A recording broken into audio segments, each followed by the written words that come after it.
Hello, everyone. Caren Glasser here, and welcome to the Little White Lie movement. On these weekly Facebook Lives, I invite my guests to share their stories, their expertise, tools, and tips on how we can embrace our authentic self, talents, and gifts, and say yes to embracing our little white lie.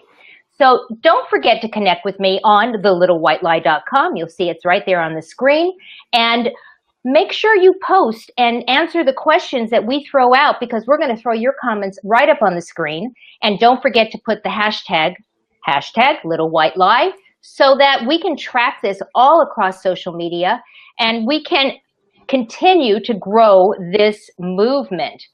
So I'm really, really excited today. We're asking the question, does the way you dress define your age? Does the way you dress define your age? And who better than having an image advisor with me today? Her name is Lauren Solomon. She is a trusted image advisor of CEOs, corporations, and individuals worldwide, as well as an internationally renowned speaker, author, coach, and media personality. She's got clients all around the world, across every continent, ranging from Disney to American Express, Bulgari, I think I said that right, and Pfizer. She is the resident image expert for career TV and the Lifetime TV series Remake My Life. I think I'm going to join Lauren on Remaking My Life. I'm not sure. She is also the author of Image Matters and the co-author of the #1 bestseller, The Law of Business Attraction and the Executive Image Power. So without further ado, I invite Lauren into the show. Lauren, good afternoon. How are you today? I'm terrific. Thank you. Thank you so much for that lovely introduction. How are you? I am so awesome, it ought to be a sin. Really, it ought to be a sin. And I want to remind people that if you're here on replay, we love that you're here on replay. Make sure you comment down there too, because we're going to respond to you. We're going to make sure that you are loved, because we love you. And as I do every week, I'm going to do my reveal. So here we go. You know, it's funny, Lauren, I was on a cruise last week, and I've been posting a couple of pictures of me with my white hair. And I think I was telling you right before the show, I had several people come up to me and say, "Oh my gosh, you look amazing," which, you know, of course made me feel good. But the next statement was, "How do you do that?" So, you know, I was going to say, well, you become 60 and you start growing your hair out. So today we're going to be talking about this whole image thing, okay? And it does the way you dress define your age. So let me just ask you, do you think the way we dress defines our age? I think the way we dress reflects the way we feel. And that's for those of us who actually have taken time to think about it and to actually make an effort in that direction. In other cases, I think the way we dress reflects the way others think we should look and how old others see us to be. So I think there's that two sides of the coin. Is for those who have spent some time with it, they've made efforts to dress and reflect the way they feel. And the other side is people are still dressing in other people's images of them. So how would you define the word image? Is it a picture? Is it our hair? Is it our clothes? Well, how would you define the word image?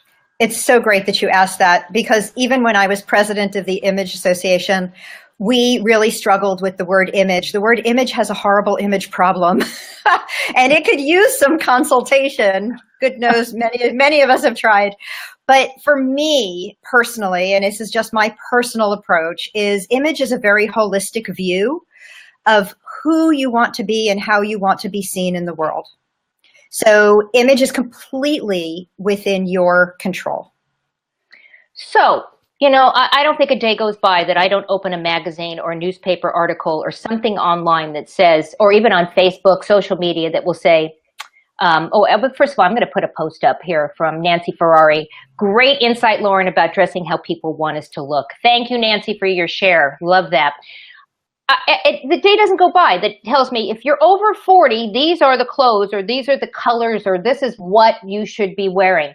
You want to speak to that? I mean, what is this thing with the media that's going to tell us how we should dress?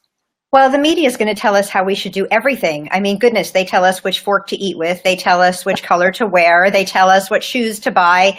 They tell us what kind of dog is hot right now. So, if you don't have the hottest, hybrid dog, go get a new one. I mean, that's the media's job. When you put the media aside and you take them out of the conversation because they need to sell information, they need to sell their content, newspapers, magazines, blog posts, everything is all about getting eyeballs. And the eyeballs, unfortunately, are driven by the headlines. So those headlines that say 10 things you can do to look 10 pounds slimmer without missing a meal or going to the gym. Right, like that's going to happen. Well, you know what? That's a line I use because truthfully, if you dress your best, you can lose 10 pounds without skipping a meal or going to the gym. So while it's a cool headline, unfortunately, they're not giving you the true answers in the article because they have to write next week's post that says, wait a minute, we got that one wrong, and here are 10 different things. And that's what sells, right? That's what sells. That's what sells. Crazy headlines. And unfortunately, the other thing that sells is small sizes. So the thing about sizing and women sizing more than men, women don't want to wear more than a size 10. Nobody wants to feel like they're big. Well, who decided that a 14 was big? Who decided that a 6 was okay? Who decided that a size 0 should even exist?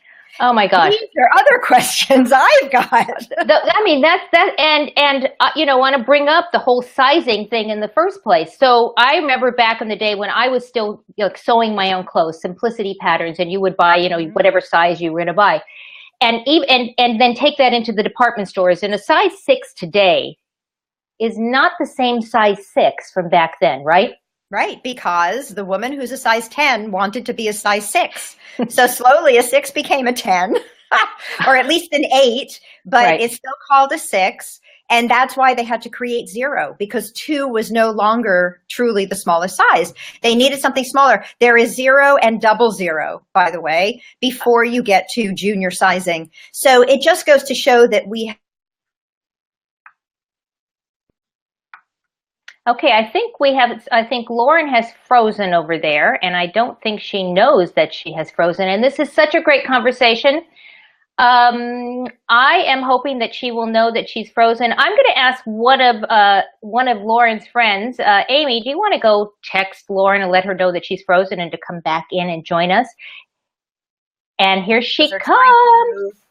Okay, you're back. I'm back. Sorry. You're back. Woohoo! I'm so glad you're back. So size 10s are now considered size 6s, and I'll let you continue. And the designers and the manufacturers are going with that because they want people to be happy and they want them to buy their clothes. So they're going to accommodate the mindset. But again, where did that mindset come from and why does it matter? I love when I can cut out the tags of my clients' clothes and just say, we're not looking at numbers right now. Let's just put on clothes that fit and look fabulous. Let's see what makes you feel the most amazing and let's go with that.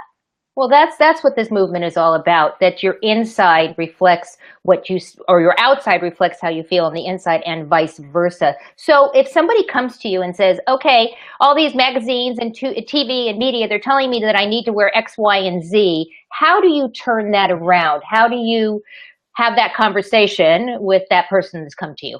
So my ladies know better. If they're coming to me, they already know what they're going to get. You check those opinions at the door. We're not dealing in alternate facts. We're dealing in the reality. We're dealing in your life, your lifestyle, your dreams, and your goals. And amazingly, if I ask you what any of those are, no response comes back a size 4. No response comes back, a particular garment, or maybe as an aspiration, I would like to be able to wear X. But there is always, always an alternative that will work for any body. And my response is, there is nothing wrong with your body.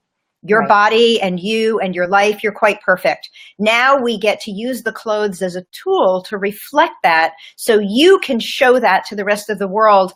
And it can help you, to your point, help you feel better inside, because that's what informs the outside.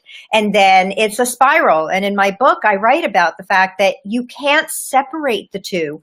You can't address just the inside without addressing the outside, and vice versa, especially if you want to really be your best.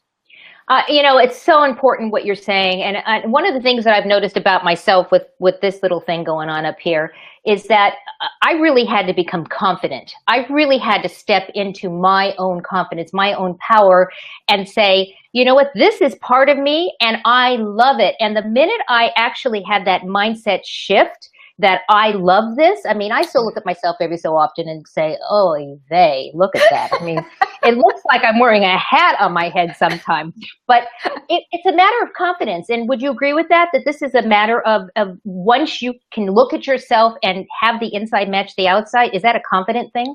That's totally a confidence builder, because then you get to actually see who you are instead of looking in the mirror and feeling like you have to cover up or hide.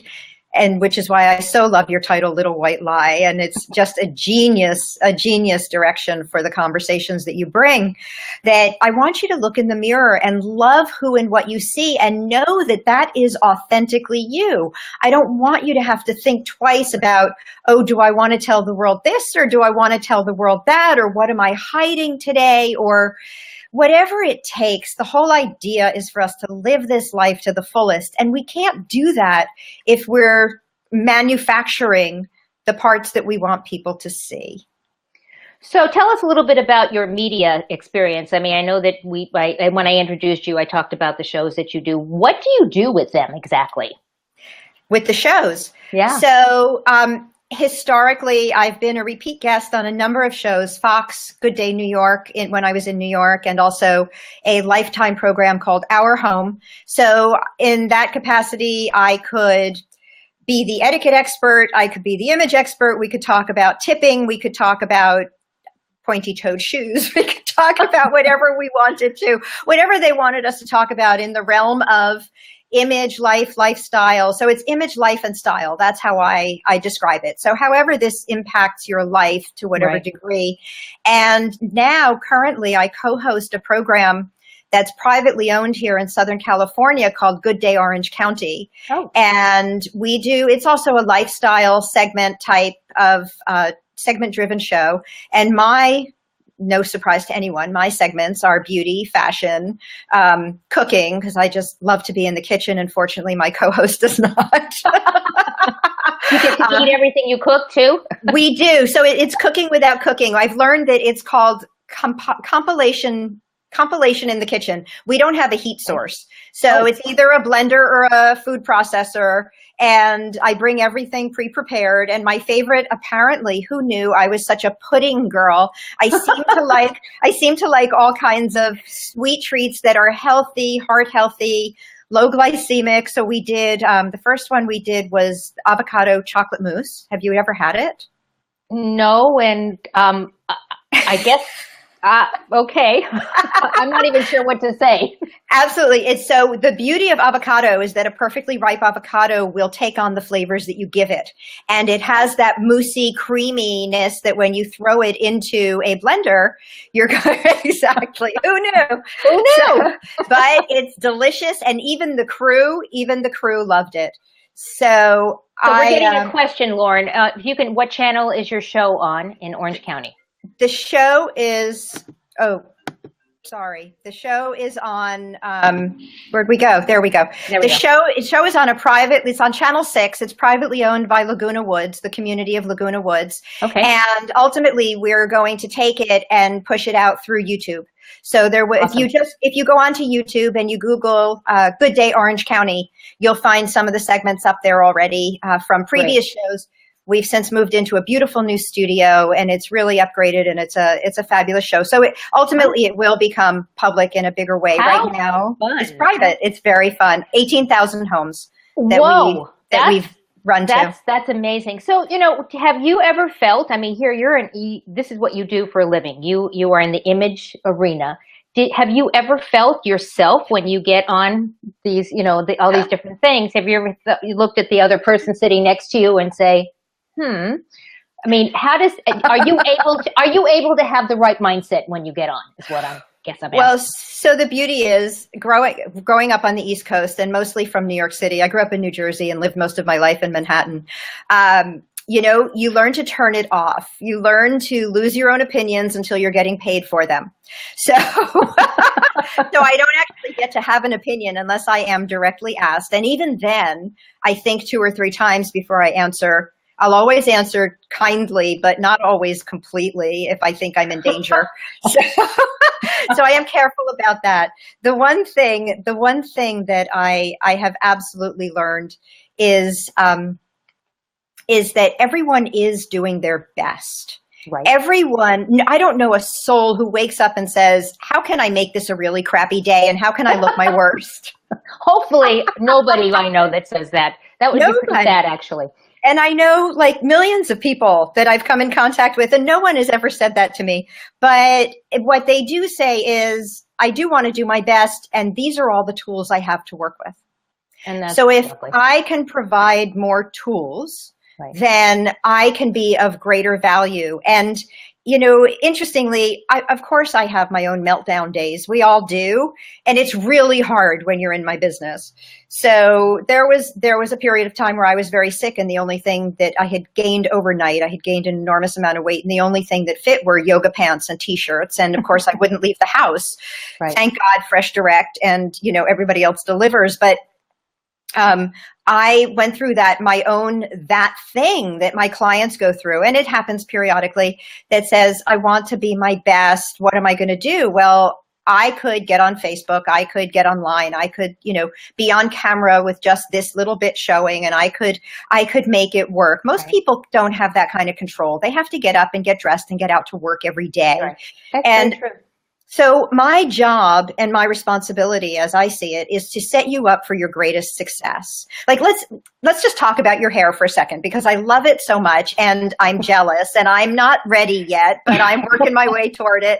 And you're an inspiration. But about a month or so ago, I was scheduled, my parents were visiting me. I had hair color scheduled for 8 a.m. I was supposed to take them to the airport by 10:30. Then I was supposed to get to the studio for a shoot of the show. Right. Get to the hair salon, no stylist till 8:30, no word, nothing. Mm-hmm. He's sick, he's in bed, he's been up all night.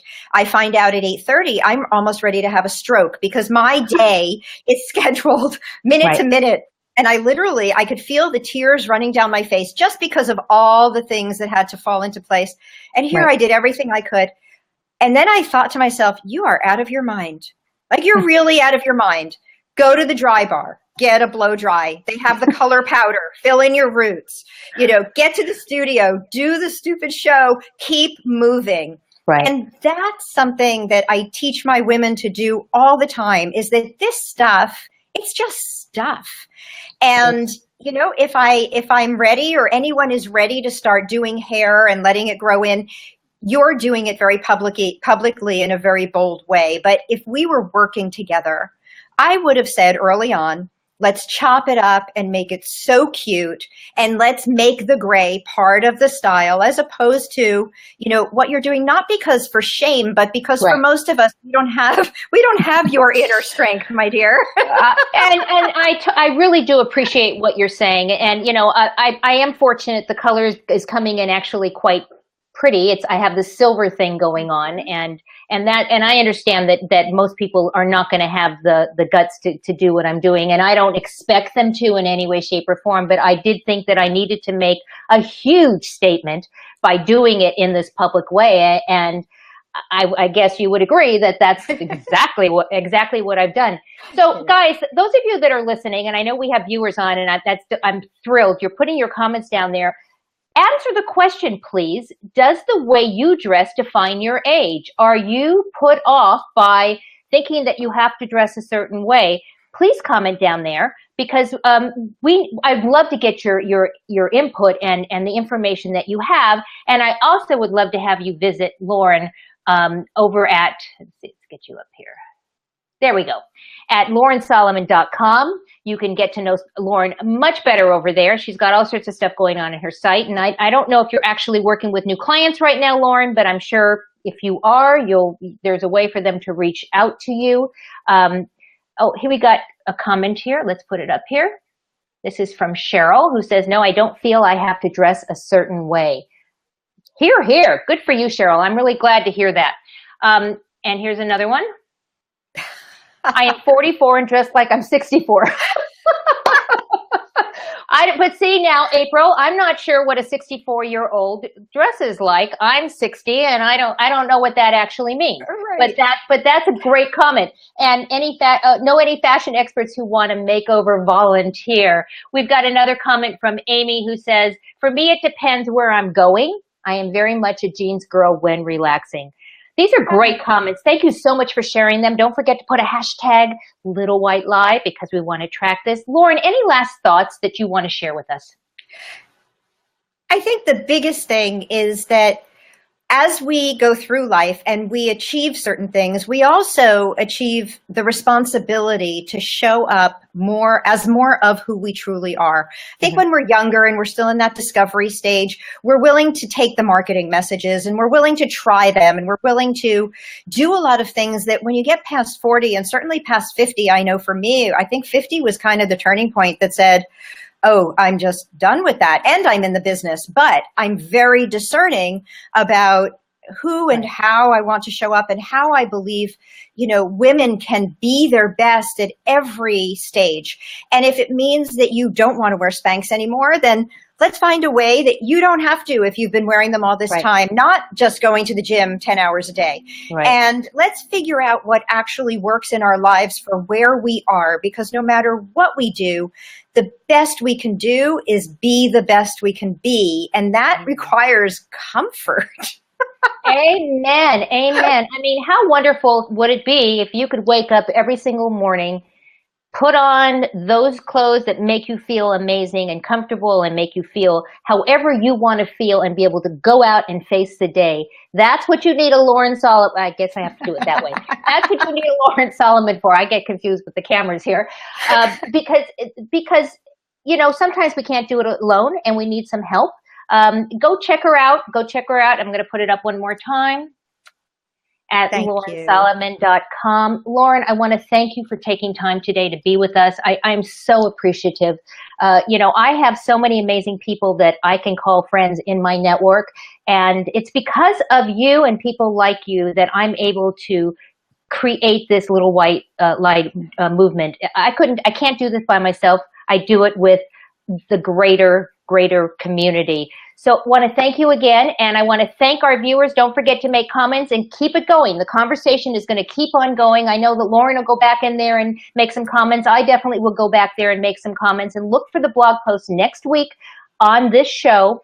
And go check out thelittlewhitelie.com because all of my blog posts are there. Answer the questions, get involved, because this is a community. You are the community. It's not me. It's us. So we'll see you next time on the next episode of The Little White Lie. Goodbye, everyone.